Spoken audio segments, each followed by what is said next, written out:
बिस्मिल्लाहिर्रहमानिर्रहीम। प्यारे बच्चों, अस्सलाम वालेकुम। मेरा नाम साजिदा नूर है और मैं आपको गौहर पब्लिशर्स की जानिब से खुशामदीद कहती हूँ। हमारा मोटो है redefining the geography of education through digital resources for conceptual learning. आज के इस वीडियो लेक्चर में हम गौहर निदाए उर्दू जमात पंजुम के सबक नंबर 14 बरखा रुत की मश्क का बकिया हिस्सा करेंगे। तो आइए चलते हैं अपनी मश्क की जानिब। प्यारे बच्चों, सफ़ा नंबर 100 पर हमारी अगली सरगर्मी है जुबान शनासी। दर्ज झेल अल्फाज से आपने फ़ाइल बनाना है। फेल दिए गए हैं और फ़ाइल बनाने हैं। सबसे पहले तो आपको ये पहले से भी मालूम है, मैं फिर बता देती हूँ कि फ़ाइल क्या है और फेल क्या होता है। फेल काम को कहते हैं और फ़ाइल का मतलब है काम करने वाला। दिए गए फेल से आपने फ़ाइल बनाने हैं, काम करने वाले के बारे में बताना है। तो आइए देखते हैं कौन कौन से फेल हैं। दौड़ना, दौड़ना से दौड़ने वाला। जाना, जाना से जाने वाला। आना, आना से आने वाला। तोलना, तोलना से तोलने वाला। पूछना, पूछना से पूछने वाला। करना, करना से करने वाला। लड़ना, लड़ना से लड़ने वाला। प्यारे बच्चों, हमारी अगली सरगर्मी शुरू करने से पहले हम कुछ मिसालें देखते हैं। काश मैं मेहनत करता, अगर वो मेहनत करता तो कामयाब हो जाता। पहले जुमले में काश हरफ़े तमन्ना है। हरफ़े तमन्ना से मुराद वो हरूफ हैं जो किसी ख्वाहिश का इजहार करने के लिए हम इस्तेमाल करते हैं और ये तमन्नाई जुमला है। दूसरे जुमले में अगर इस्तेमाल किया गया है, ये हरफ़े शर्त है और ये शर्तिया जुमला है, यानी कामयाबी की शर्त मेहनत करना है। तो ये इनको हरफिया जुमले, तो इनको हम हरफ़े शर्त यानी शर्तिया जुमले कहते हैं।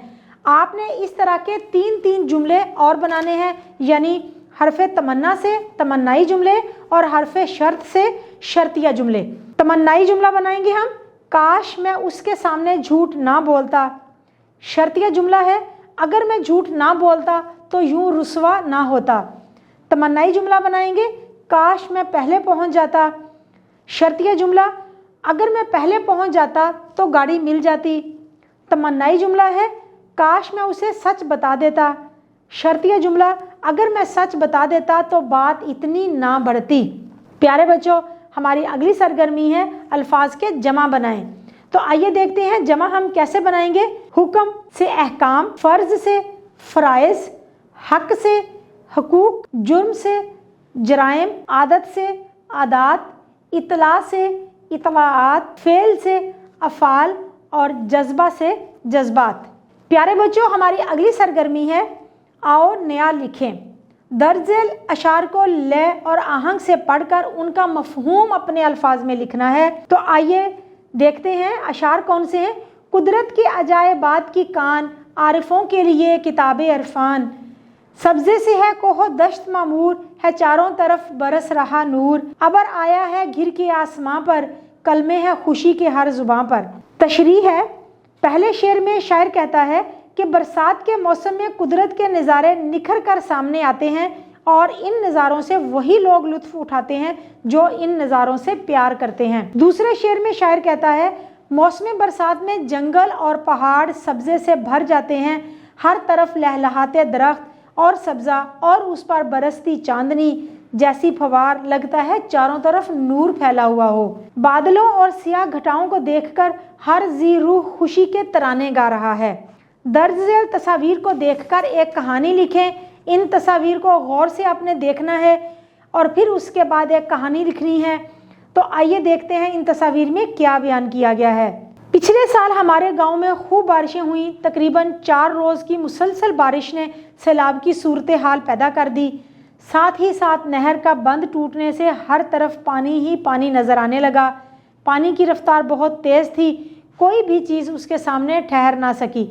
लोगों का सामान, फसलें और मवेशी सब पानी में बह गया। चौथे दिन शाम के वक्त पानी उतरना शुरू हुआ। लोग अपने घरों को वापस आने लगे और हुकूमत की मदद से लोगों ने गांव को असर नो आबाद किया, यानी दोबारा से आबाद किया। प्यारे बच्चों, हमारी अगली सरगर्मी है अगर सैलाब आ जाए तो आप अपनी और अपने घर वालों और दीगर लोगों की हिफाजत के लिए क्या कदम उठाएंगे। कमरा जमात में इसका अमली मुजाहरा करें। अब आपने क्लासरूम में एक खाका करना है जिसमें मुख्तलिफ बच्चे मुख्तलिफ किरदार अदा करेंगे। सैलाब आता है, कुछ लोग سیلاب سے متاثرہ افراد کا کردار ادا کریں گے اور کچھ لوگ ان کو بچانے کا کردار ادا کریں گے۔ اس طرح سے آپ سیلاب کی تباہ کاریوں کے لیے اپنے آپ کو تیار کر سکتے ہیں کہ اگر ایسی کوئی آفت آ جاتی ہے تو آپ نے اس سے کیسے نمٹنا ہے، اپنے آپ کو کیسے بچانا ہے اور دوسروں کی اس سلسلے میں کیسے مدد کرنی ہے۔ پیارے بچوں، امید ہے آپ کو آج کا یہ ویڈیو لیکچر بہت اچھی طرح سے سمجھ آ گیا ہوگا۔ انشاءاللہ اگلی ویڈیو میں اگلے لیکچر کے ساتھ پھر ملیں گے۔ اپنا بہت سا خیال رکھیے گا۔ اللہ حافظ۔